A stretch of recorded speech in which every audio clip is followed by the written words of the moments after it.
मैं जानती हूँ दुल्हन, मेरी इस बात पर तुम्हें इस वक्त यकीन नहीं होगा, लेकिन जिस दिन जैन को इस बात का एहसास होगा कि तुम कितनी अच्छी हो,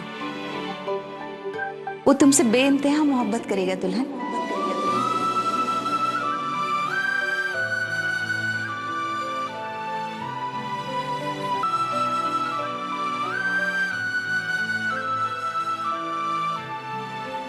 कुछ लिखने का फैसला तो मैंने भी किया है खाला।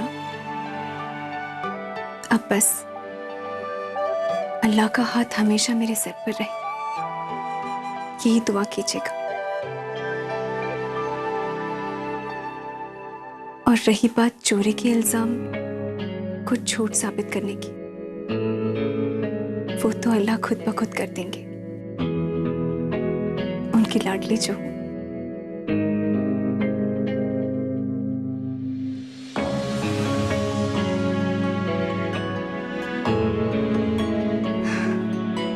मैं जानती हूँ दुल्हन, तुमने कुछ गलत नहीं किया है, लेकिन एक बात मेरी समझ में नहीं आई, तुम वो दवाई की बोतल लेने क्यों चली गई? जी वो मामी ने खुद लाने को कहा था। अरे लेकिन बावर्ची खाने की अलमारी में तो दवाई की बोतलें भरी पड़ी हुई हैं। तुम्हें मालूम है दुल्हन, जर्मनी से आती है सुरैया बेगम की ये दवाई, फिर उन्होंने दवाई की एक और बोतल तुमसे क्यों मंगवाई?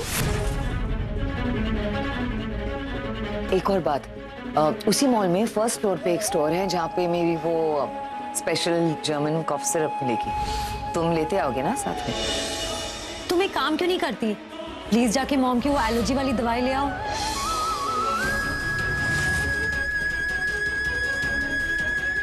अरे आलिया, क्या हुआ? वो ताला ऊपर के कमरे में उस्मान साहब ने सामान रखवाया है और तुम मेरे साथ आओ, मैं तुम्हें तुम्हारी जगह बता दूं।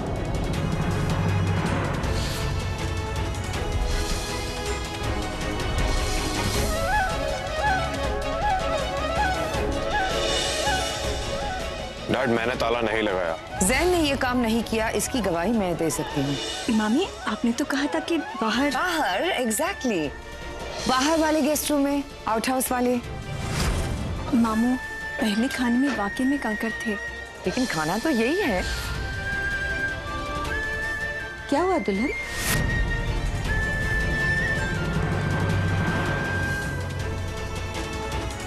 कुछ नहीं, इस घर में नहीं होना, लगता है यहाँ की चीजें समझने में मुझे कुछ वक्त लगेगा।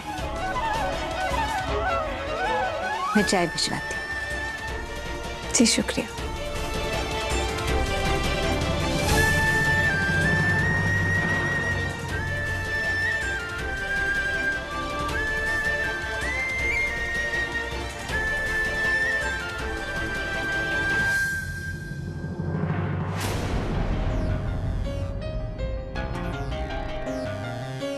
सुरैया बेगम, तलाक हदीस में कहा गया है कि शराब के नशे में कही गई बात ना तो सच होती है ना सही।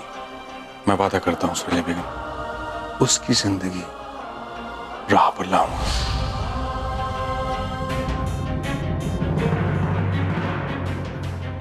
अरे मम्मी, सुबह सुबह क्या बना रही हैं आप? इस रेसिपी से जैन का हैंगओवर थोड़ा सा कम हो जाएगा। अच्छा, हाँ।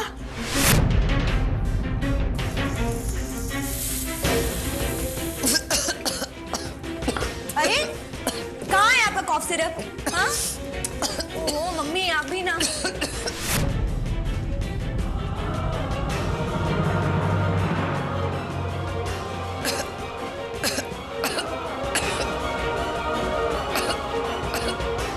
कॉफ सिर्फ वहां नहीं मामी, यहाँ है।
आई एम सॉरी मामी, मुझे कल आपकी दवाई उस डिपार्टमेंटल स्टोर में ही छोड़नी पड़ी।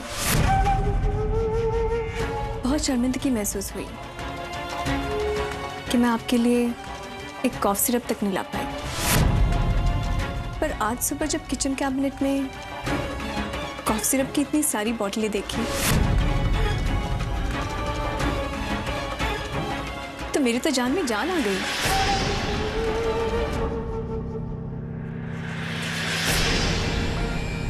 आपके पास तो इतनी सारी बोतलें हैं कि एक साल भर तक खरीदने की जरूरत नहीं।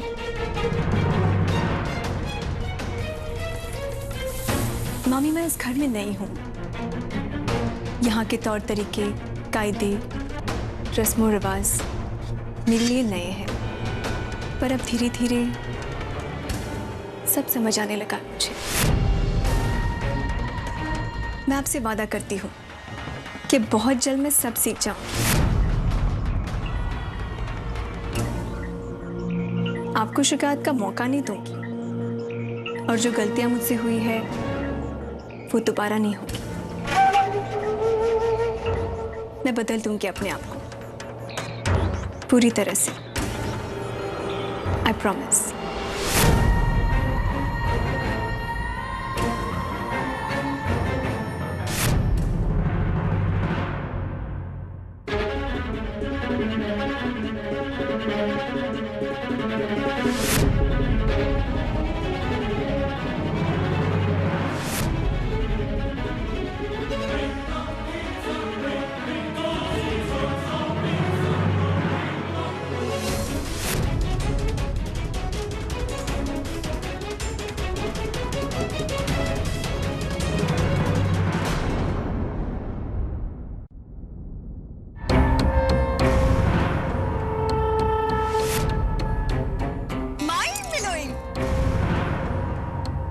नहीं, मेरा मतलब है कि ये तो आपका माइंड बिलो करके चली गई। आपको ऐसे पलट के जवाब दे देती है तो अल्लाह जाने ज़हन की क्या हालत करेगी। मैं जाती हूँ। हाँ,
बहुत सोलिए।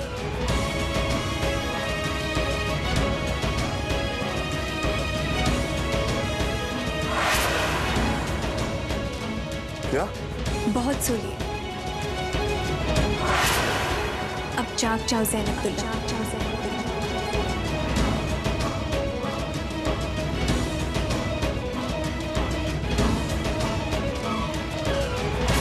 कल रात इतना कुछ सुनने के बाद तुम्हारी अकल ठिकाने नहीं आई? आई ना, बिल्कुल आई। इनफैक्ट अच्छा हुआ कि तुमने वो सब ड्रामा कर दिया। ड्रामा नहीं था वो। ड्रामा तो था, और बहुत ही घटिया ड्रामा। मुझे बेइज्जत करके सबके सामने मेरा मजाक उड़ाकर तुम सबको दिखाना चाहते थे कि देखो मुझे, इस लड़की से निकाह करके मैं कितनी तकलीफ में हूं, पर जानते हो उसका रिजल्ट क्या हुआ? तुमने मेरे साथ साथ मामू का, घर वालों का और उस निकाह का भी मजाक उड़ा दिया। तुमने खुद अपनी बेइज्जती करवाई। और अगर अब भी तुम्हें रियलाइज नहीं हो रहा है तो शर्म से डूब मरो, डूब मरो।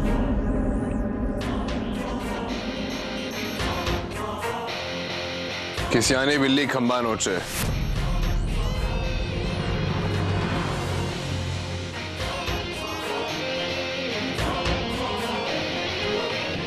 शेरनी हो, बच के रहना, बच के रहना।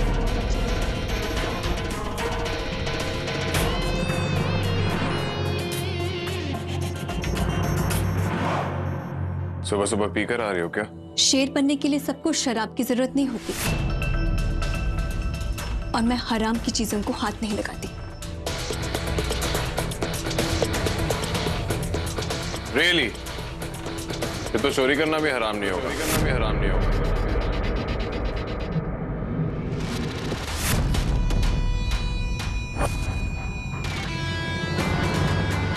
तुम दुनिया के आखिरी इंसान होगे जिसे मैं कोई एक्सप्लेनेशन दूंगी। मेरे अल्लाह जानते हैं कि सुपरमार्केट में क्या हुआ था। तो फिर तो अल्लाह ये भी जानते होंगे कि मैंने शराब क्यों पी। ऑफ कोर्स जानते हैं, पर प्रॉब्लम यह है कि तुम खुद नहीं जानते कि तुमने शराब क्यों पी। इसीलिए कहती हूँ कि जाग जाओ ज़ैनब, तो जाग जाओ ज़ैनब, तो जाग जाओ।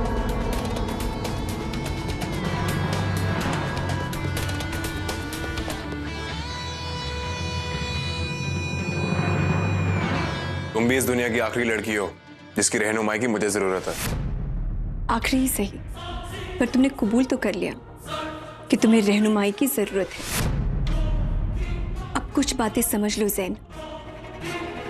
ये निकाह मैंने अम्मी और अब्बू के खातिर किया है, इसलिए दिमाग से ये निकाल दो कि तुम्हें सुर्ख आपके पर लगे हैं। क्योंकि सच्चाई तो ये है कि तुम एक निहायती कमजोर इंसान हो,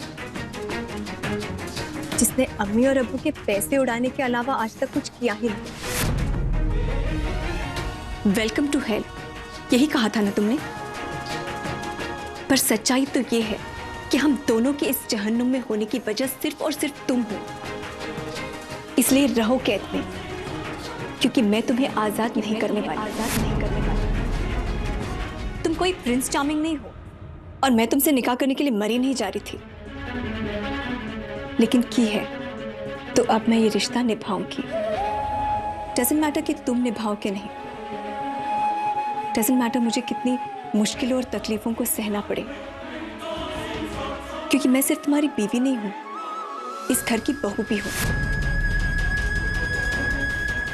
और रहा सवाल तुम्हारा, तो जब भी सही बात करोगे बिना सवाल किए हर बात मानूंगी, पर जब तुम्हारी बात गलत होगी तो तुम मुझसे सुनोगे, और बहुत अच्छे से सुनोगे, अच्छे से।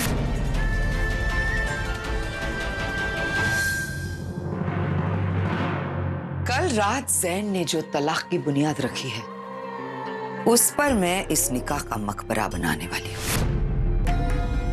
आज और अभी कॉल करो समदन जी को।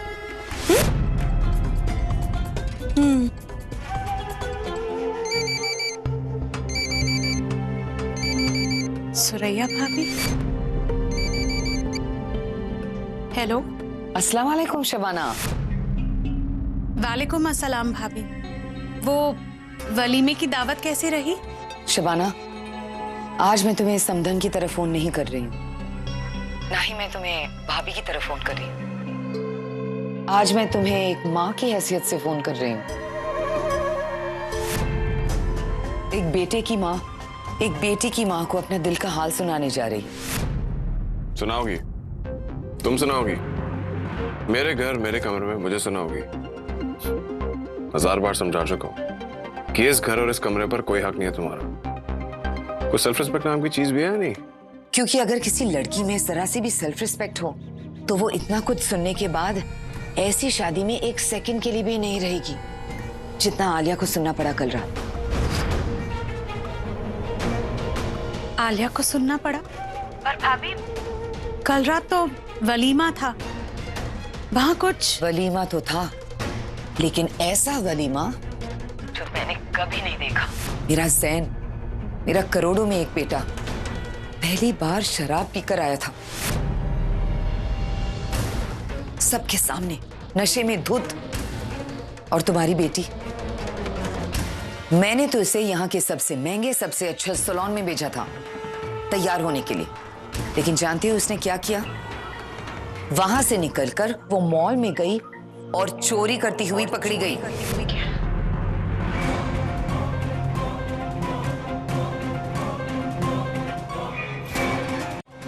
उस्मान अब्दुल्ला की बहू और चोरी, इसका मतलब समझती हो तुम?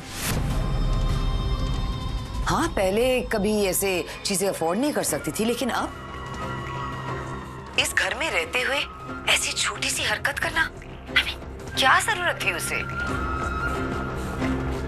जैन बेचारे ने नशे की हालत में सच बोल ही दिया कि ऐसी लड़की उसकी बीवी कैसे हो सकती है।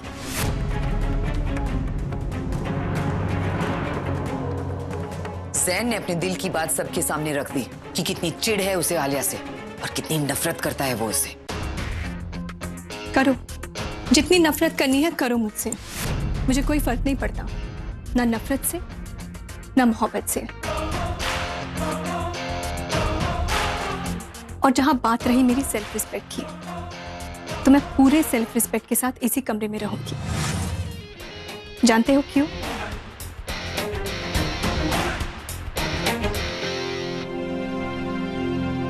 क्योंकि निकाह क्या है तुमने, निकाह क्या है तुमने, कबूल है कहाँ है तुम, कबूल है कहाँ है तुम। और इस नाते इस कमरे में आधा ही सही, पर हक तो पूरा है मेरा। अपने लॉ खुद बनाओगी? शरीयत लॉ पढ़वाऊं? और जब शरीयत लॉ मुझे इस बात की इजाजत देता है, तो दुनिया की कोई ताकत मुझसे मेरा ये हक छीन नहीं सकती। अब मैं नहीं निकलूंगी, ना इस कमरे से, ना इस कमरे, ना इस घर से, ना इस घर से, और ना ही तुम्हारी जिंदगी, और ना ही तुम्हारी जिंदगी।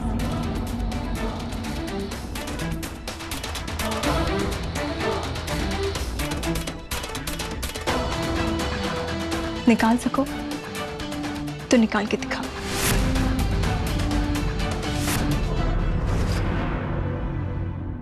वो निकाल देगा उसे अपने कमरे, अपने घर और अपनी जिंदगी से। उसने तो खुलेआम कह दिया आलिया से कि वो उसे तलाक दे दे, वो उसे तलाक दे दे और आजाद कर दे इस कैद से।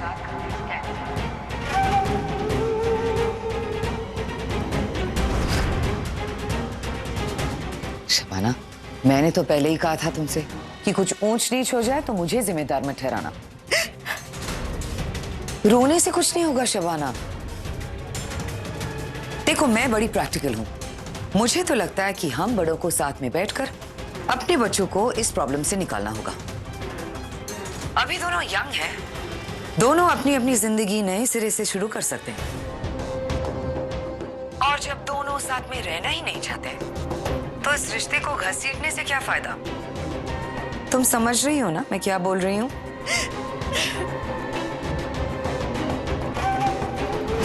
बात अभी तक समझ में नहीं आई, राइट? पहले तुम्हारी बदतमीजियों को तुम्हारी बेवकूफ़ी समझकर मैं बर्दाश्त कर रही थी, और तुम मेरी खामोशी को मेरी कमजोरी समझ रहे थे। पर कल रात जो तुमने किया जैन, मेरी शराफत की मियाद वही खत्म हो गई। अब अगर मैं खामोश रहूं तो इसे मेरी कमजोरी नहीं, आने वाले किसी तूफान का इशारा समझ लेना। और रही बात मेरी, तो निकाह किया है मैंने, मेरे लिए ये अल्लाह पाक की मर्जी है, और इस मर्जी को उनका कर्म समझकर मैं जीऊंगी पूरी तरह से। यही मेरी दीनी तालीम मुझे सिखाती है, और मैं इस तालीम को फेल नहीं होने दूंगी। मेरा वादा है अम्मी से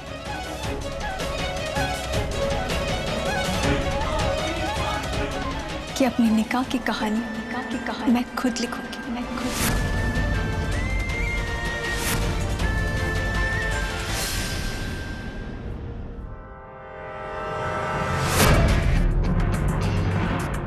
याद है मैंने बचपन में क्या कहा था? जब जब मेरे बाल कटेंगे तब तब तुम्हारी पैंट उतरेगी ज़ैन अब्दुल्ला। याद रखना, जब जब मेरे बाल कटेंगे तब तब तेरी पैंट उतरेगी।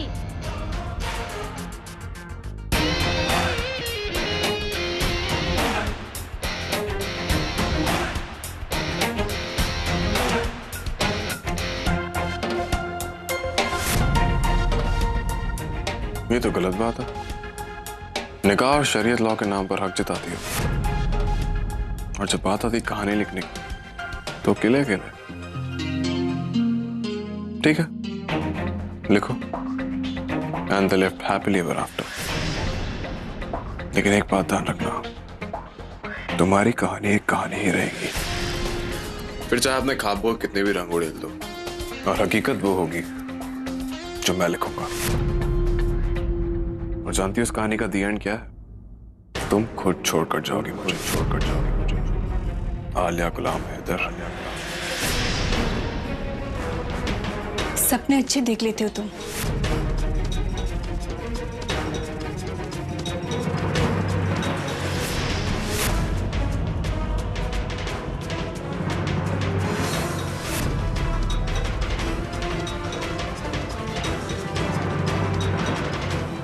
एक महीना, जस्ट 1 month, जस्ट 1 month। इस सपने को सच करके दिखाऊंगा मैं। You know, you were right। तुम सही थी। कल रात मैंने बहुत बड़ा तमाशा करके गलती की। तुम्हारा तमाशा बनाते बनाते मैंने अपना तमाशा बना दिया। लेकिन अब नहीं, अब सिर्फ तुम्हारा तमाशा बनेगा। तुम हारोगी और मैं जीतूंगा। देखते हैं। देख नहीं पाओगे।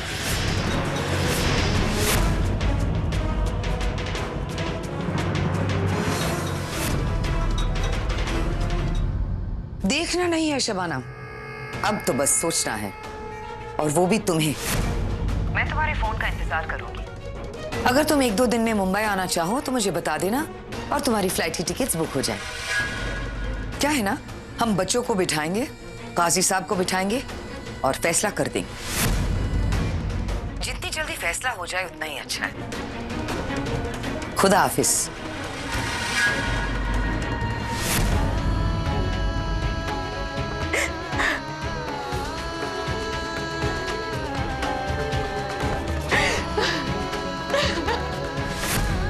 शबाना,